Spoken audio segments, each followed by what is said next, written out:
Hi, my name is Stereo Mike, and this is the story of Bran 3000's Drinking in LA. You know the songs. Just making people feel something. It's been a pleasure to work on this song with her. But do you know the history? It's a struggle making any kind of record. I don't always have the direction or concept. This is Encore, an in-depth look at the stories behind the music. Here's iHeartRadio's Ruby Carr. Last week on Encore, the CanConCore Special Edition, we focused on an absolutely absurd teeny-bopper anthem from the year 2000 and a real crown jewel of obscure Canadian pop music, B44's Get Down. Seriously, if you haven't listened to the episode yet, you must.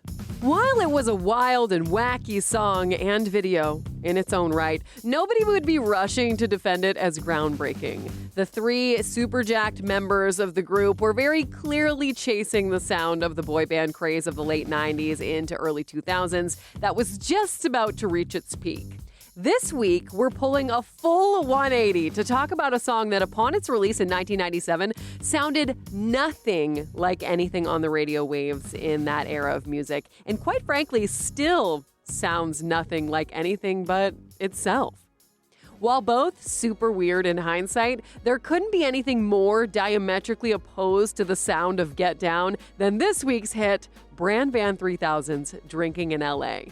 Seriously, to give you a sample of what was on the air during that period of music in which Bran 3000 thrived, number one singles in Canada included Mariah Carey's Honey, Sheryl Crow's Every Day is a Winding Road, and of course, Hanson's Mbop. A little bit psychedelic rock, a little bit hip-hop, a little bit neo-soul, and a little bit shoegazy electronica, Drinkin' in LA was the first and by far most successful song released by what can be best described as a sort of a electronica collective of musicians founded by Montrealers James DeSalvio and E.P. Bergen. The E in EP, by the way, stands for Eric, but he's more commonly referred to as Electric Pierre, because, of course, he is. Masterminds DeSalvio and Bergen were not strictly musicians by trade. They dabbled in writing, remixing, DJing, and producing, with DeSalvio specifically also working as an aspiring filmmaker. The two had struck gold in the music industry with some fleeting work they'd done in the early 90s with famed Quebec songwriter John Leloup. The Leloup money afforded James and EP a sort of slacker's paradise of creative freedom. They could kind of just be the type of guys who call themselves artists, and if you said, "Oh, what kind of artists?" they'd just be like, "Yes." They would attempt to explain this to Much. What was the conversation? Or was it like, let's quit video and let's make music? Yeah, he wanted to quit. He wanted to go into music. Well, I didn't want to quit video. I wanted to quit selling people shit I wouldn't buy myself, which is commercials or maybe songs that I don't believe in, So that's all I want to quit, but I love the visual media still. And then probably like the funny thing was you said to me, man, I'm sick and tired of doing these videos for these guys. I want to be the rock star. And I was already like working on it, so it's like we got together and decided here that we say, yeah, let's do it, man. Let's be rock stars. Yeah. Is that stupid? Do you have a background as a musician?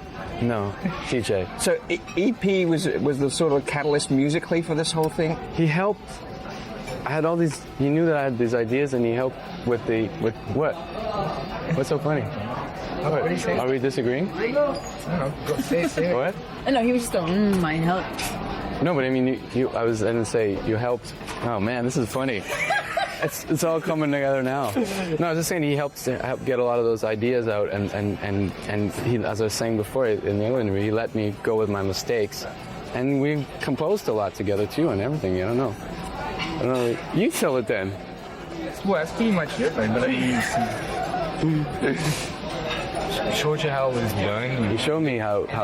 But you also he had his own music inside it. Like that was like embryos of melodies with already the words and everything and a story and then you were teaching me stuff too. You were teaching me how to focus and then all these different like pose. Very touching.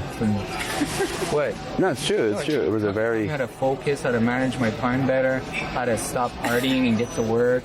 And one way or another, before long, Bran 3000 was born. We knew there would be something called Bran Van. It could have been a comic, a movie, a dirty movie. We were actually thinking of getting in the dirty movie thing at the time too, but like artful dirty movies. Absolutely. I wanted us to believe in it. Like I knew, like I was living in Montreal and he was already down here, so he was already exposed to like big time, you know, like mentality or whatever. And I was in Montreal where everybody thinks, oh, you can never get out of Montreal, and I'm stuck there. And the guy says, man, come down, man, you're wasting your time, you gotta check this out. And I'm like, okay, well, I don't have any money. How about I sell you my keyboard? Yeah, sure. Hey, bang, you know, and we're down there and I'm seeing it firsthand. You were there a year, 2 years? A year, I only lived here a year. There's something about the city that just kind of was a catalyst to just explore all your basic dreams, you know. And I called a friend and I, you know, used him, and we used each other to have fun, you know. He taught me how to use this electronic equipment. Oh, and what does the band name mean, you ask? Well, nothing, really. I don't know. What do you think? I mean, I don't know. It's just weird. Because you and Mike, Stereo Mike, is his friend who lives in LA. He's studying at UCLA and to do movies. And you guys were just saying stupid stuff one night, right? And you were retained rat, cracker, rat, and stuff like that. That was like the bit, the sound bit. And then we're like trying to find other names and saying other stupid names like Michael Jackson's marketing department or the New Beatles or I don't know, like just names, you know, like write a list. And then Bran Van would come, you'd say it again, and then I was thinking about like BV8 or BV3 or whatever, and thinking about Whisper 2000, and then 3000, you know, and then Bran Van 3000, BV3, I like the ring of that. And then just before, like about a week before the record came out, we wanted to change it to CanConCore 3000, but we didn't. Because the artwork had already been done. But we didn't, exactly. Yeah, actually, they're out. But somebody was actually thinking, maybe you should change it for CanConCore 3000. I was like... I mean, let's face it, though, the New Beatles would have been quite the flex. Anyway, as the members would explain, Bran Van 3000 was not so much a band as it was this kind of open-door art project for like-minded friends and creatives. Actually didn't started with one person. Yeah, and I thought I'd be doing, because of the film stuff, this like DJ Spooky type stuff and DJ Shadow, you know, Barry Adamson stuff, make the soundtracks to the film I haven't shot yet. And it just kind of morphed and it kind of grew, and working with EP and Jean Leloup and stuff like that. They said, grab the mic, tell your stories, this, that. And then summer hit and there was this open door policy where everybody just kind of came by. And in that sense, it was a real like collective or a commune in a lot of ways. It was like minimal gear, a classic, and a DAT and some turntables and Cubase, and you know, like I was saying, like whoever came by, we'd make sure we'd find the contrasting. And it really was that. Like I remember walking in one day randomly while they were recording one song and I wasn't involved, and then I walked through the room and I was like, it would be good if, I was humming something. That's a great idea, sit down, and then boom, that went on the track. I mean, it was really, 20 people in the room or something. It was really... And you can hear like food cooking in the outside. Exactly. I mean, you present it as a cast of thousands in the liner notes. Like, you call yourself a collective, and there's no real indication, apart from the fact that your name comes first, that there's anyone actually driving the thing. Well, there is. There is. Yeah. I don't know, is there? I think there is. I think there definitely is. But it's just changing with time. When this happened, I probably didn't meet 3/4 of those people, and that's what's really interesting about it, because now I get to meet them after, and then we get to make this band, and it's all changing, but there's still definitely, There's a core. There's a core, and he's still saying, okay, this is a good idea, and then how about this, and how there's a lot of that stuff going on, which is good, because I think it's just a question of developing trust, of between all of us to get it to be like really solid. And in a lot of ways, like I never planned to make an album.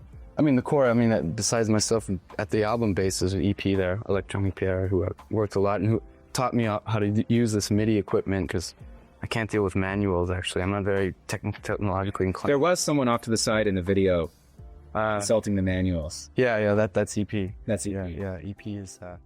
All in all, on their eventual debut album Glee, Bran Van 3000 featured no less than 30 musicians, including a street performer James and EP ran into one day who could play a mean clarinet. In fact, beyond James and Electric Pierre, there aren't really any actual members of Bran Van 3000, giving each and every song its own unique feel and scattergun sound, which, based solely on the sounds of Drinkin' in LA, is why you may have thought that Bran Van 3000 was a female artist, but at the same time, if you did think that, you might have trouble placing what that artist looks like, and oh boy, we're gonna get into that. After blowing a considerable amount of the John LaLue money and rather wisely investing in some proper recording equipment, Drinkin' in LA was the last song created for the aforementioned album Glee. Recorded and produced in Montreal's Mile End neighborhood after stints in Los Angeles and New York City, the track really tells the story of James and EP's creative existence of the not-so-distant past. Chasing a dream in Los Angeles, being committed to the concept of becoming an artist, but getting swept up in the more ethereal aspects of the artist lifestyle without having much definitive success to show from it. The guys would tell much. The story behind that particular song, is it based on fact you were in LA downtown? It's pretty much, it's loosely based on fact. It's a celebration of, or it's just looking back at the moment of writer's block. You know, like there's a lot of people making in LA, and there's a lot of people, I'm not saying not making it, but struggling.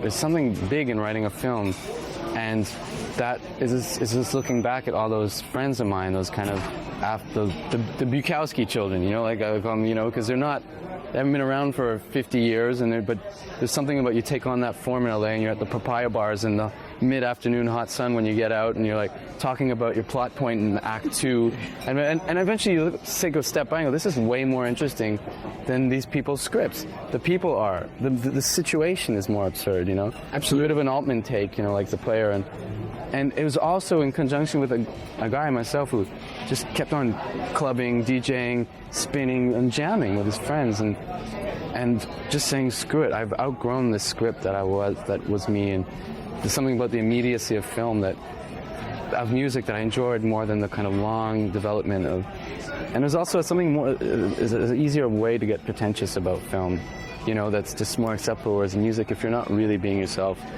at every moment, it's not real music. Yeah. And there's a quagmire that you can get lost in the script writing process where the cerebral starts taking over the heart a bit. So I just nipped it in the bud and did something. With music recorded and a potential sleeper hit in their arsenal, DeSalvio and Bergen found themselves hustling the Bran Van 3000 project to festivals and creative summits like Canadian Music Week in Toronto and South by Southwest in Texas.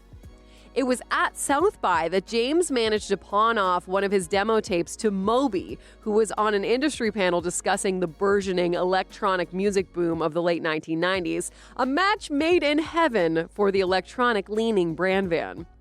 Within weeks, major label Geffen Records got in touch with James and EP. They liked what they heard, especially Drinkin' in LA. So, of course, their next reasonable question was, hey, when can we see your quirky little group play your stuff live? For many bands, that question would invoke some anxiety for sure, but would ultimately be a godsend. Like, oh, when can you see us play live? As soon as possible.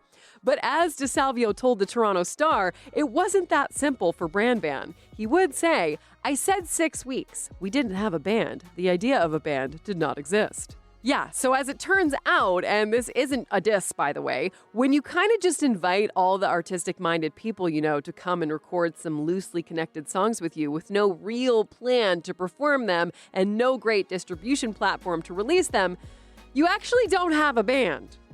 Ultimately, James and EP would put together a core group of about 9 performers who could be considered the members of Bran Van 3000, including themselves, naturally, Sarah Johnston and Jane Hill, the cooing angelic Who Are You verse harmony singers, Steve Liquid Holly, and of course, the star of Drinkin' in LA, singer Stefan Morai.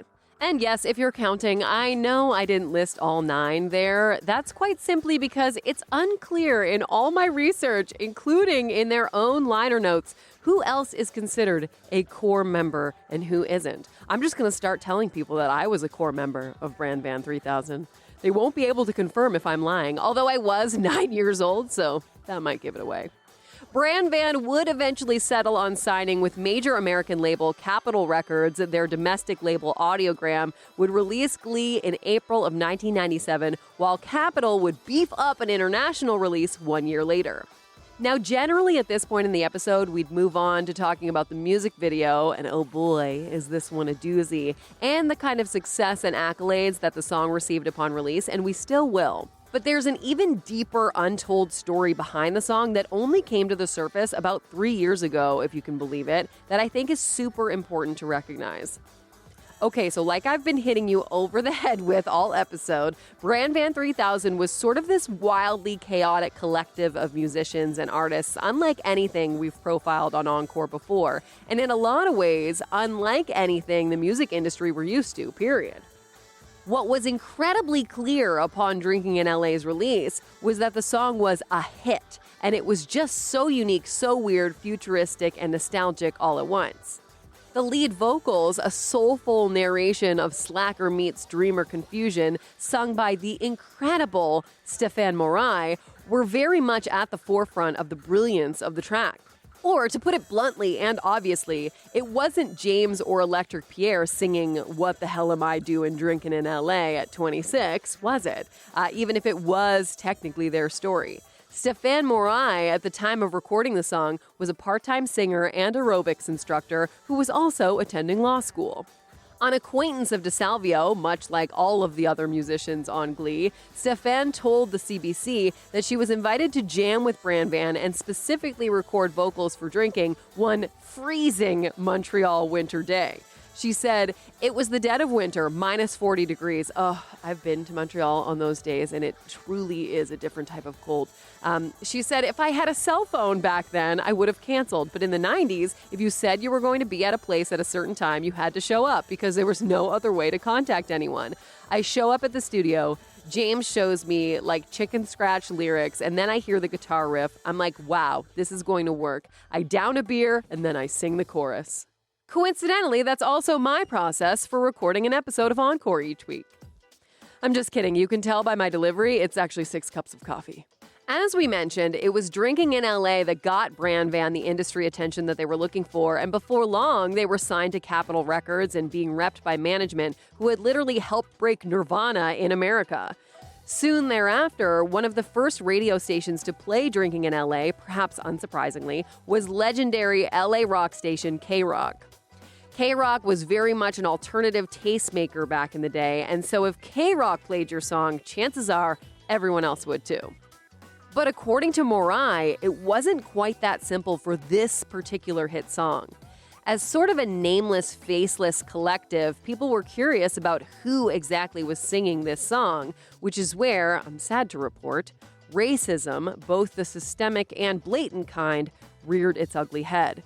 In 2022, Moray would tell CBC, "A lot of people like the song, but a couple of people called to say, the singer sounds a little urban. The singer sounds a little urban." I'm like, well, what does urban mean? I live in Boucherville. It takes me 45 minutes to ride the bus downtown to Montreal. And then when I finally asked enough, the answer was, it's black. It means black. Despite the band being an organic celebration of the diverse type of music you get when you have an open-door policy in your artistic vision, the easily scared and often spineless record industry quite frankly wanted the music of Bran but if it meant receiving incredibly bad faith and racist criticism around their singer, they didn't necessarily want the look. Ugh. According to Stéphane, she was quickly pushed out of any and all promotion of the song, including official album art or promotional photos, and had heard that the label was actually trying to convince James DeSalvio to re-record the hit for the international release with a singer that sounded more white. DeSalvio didn't do that, obviously, and Stéphane Moray is in the iconic music video, but the genie was certainly out of the bottle on this one. Moray was eventually told that her sidelining was simply a business decision, one she says cut like a knife. She would explain, Here you are doing everything right, and you have the song and you have the voice. You're singing every show perfectly as you can, and the door still isn't open. With what the United States of America was at the time, and still is, and even more so now, it made more sense for a businessman to bet on white. It may come as no surprise then that Drinking in LA was more of a cult favorite in North America, while becoming a bona fide hit in Europe, hitting number 2 in the Netherlands and Scotland, number 3 in Iceland, Italy, and the UK, and reaching the top 10 in Norway and Sweden. It didn't chart in the US and surprisingly only went to number 35 here in Canada, despite being acclaimed by critics as a legitimate Song of the Summer contender, and scoring a Juno Award as part of Glee for Alternative Album of the Year. Morai would work with Bran in fits and starts over the years, as would many members. Their collective mindset endured throughout all of their albums, but relations were fraught. DeSalvio and Morai would clear the air in 2022, with Stefan noting that the Bran 3000 founder would tell her, "I'm sorry for whatever happened. I'm here for you for the healing, and I'm going to be an ally." Naturally, a song this far out needed a corresponding music video that captured the weird and wonderful oral experience perfectly, and oh boy, did Bran 3000 understand the assignment. The DeSalvio directed uber psychedelic video is a little bit creepy on first watch, as we see an oversaturated and warped video of the Bran gang moving some recording equipment into a studio apartment. The expressionless faces of Sarah Johnston and Jane Hill greet us before James DeSalvio appears groggily from a bed with all of his bandmates annoyed around him. The group are all kind of dressed up as astronauts or maybe prisoners, I'm not sure. There's sparse, goofy choreography before Morai hits us with the iconic chorus for the first time. I should note, though, especially given the context we've just explored now, the cast is almost entirely shone under blue light for the duration of the music video, creating this kind of alien bright skin tone to all of the members. And learning that story now, it kind of brings a different meaning to that. Bran continues to kind of lazily and quirkily drink and dance with the best/worst late 90s CGI on display, obviously, as they sing about drinking in LA, ostensibly playing their instruments, but they're kind of just touching them and banging them around with soulless blank expressions. Eventually, they completely trash the apartment and then just kind of leave. Okay, so honestly, my recap of the video, it doesn't do it justice. The piece is all together nothing and something at the same time. Like, it is really quite cool because it's so weird, but it also definitely dines out on the fact that because it's so weird, it can kind of get away with being a little bit lazy, all in the name of irony. I don't know. Give the video a watch. Speaking of irony, one last thing I want to touch on with this song is the radio intro we're greeted with at the very beginning of Drinking in LA. If you know the song, you know it well. But since I am a radio professional, I thought I'd reenact it for you. Yeah, we got 3 tickets to the Bran concert happening this Monday night at the Pacific Palisades. Now, you can call in if you want to answer a couple of questions. Mainly, what is Todd's favorite cheese? Jackie called in and said it was a form of Roquefort. Let's see about that. Give us a ring, ding, ding. It's a beautiful day. And scene. So hilariously, this little preamble at the beginning of the track almost didn't make the cut for the final track. As the guys explained to Much, they felt so removed from the potential of ever getting on radio with the style of music that they were making. They kind of just felt like poking fun at the whole concept of it. Like, could you imagine if this song got on the air? What would that sound like? Did you really want to also make some kind of commentary on what LA is all about? Car radio culture almost? It's kind of cool, and I mean, it was when we wanted to cut it out, my coach would keep it because I thought it was nice. I don't know why, but little things like that they hooked my ear. So like at the editing, we argue about it. But in the end, I'm glad we kept it. And then we went to San Diego and did a radio interview, and the guy's name was Todd, and he was giving away tickets. This is weird. I think, and he's right, and because I think there was something about it, like it was one of the last songs, and I think a hook is a hook, right? So you know it, and you're saying, you know what, this is starting to smell like a hook. And I think there was something about being shy about making music still up to that point, and being kind of you sing, my God, there might be a record here, that you come almost sabotaging, going like, this is like a mockery of what a radio song hit is. And it's really surprising to me that it actually became a radio hit. Yeah. Well, boys, it turns out it did get on the radio. Quite a bit, actually. Bran Van 3000, in its various shapes and sizes, would release 4 more proper albums, most notably 2001's Discosis, which featured the last formal recording from the legendary Curtis Mayfield some 2 years after his death on lead single Astounded.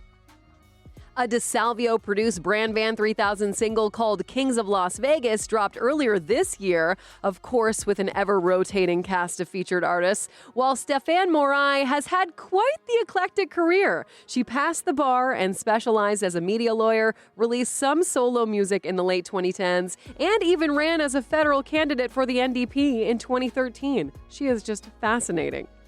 Even more impressively, she currently sits as an alternate member for the Canadian arm of the United Nations Educational, Scientific, and Cultural Organization representing the Canadian Council for the Arts, which I can't even say, and she currently does. A long way from drinking in LA, I'd say. I'm Ruby Carr. Thank you so much for listening to Encore. Make sure you subscribe so that you never miss an episode. Encore is an iHeartRadio Canada podcast. Download the free iHeartRadio app and subscribe. Thank you so much for coming.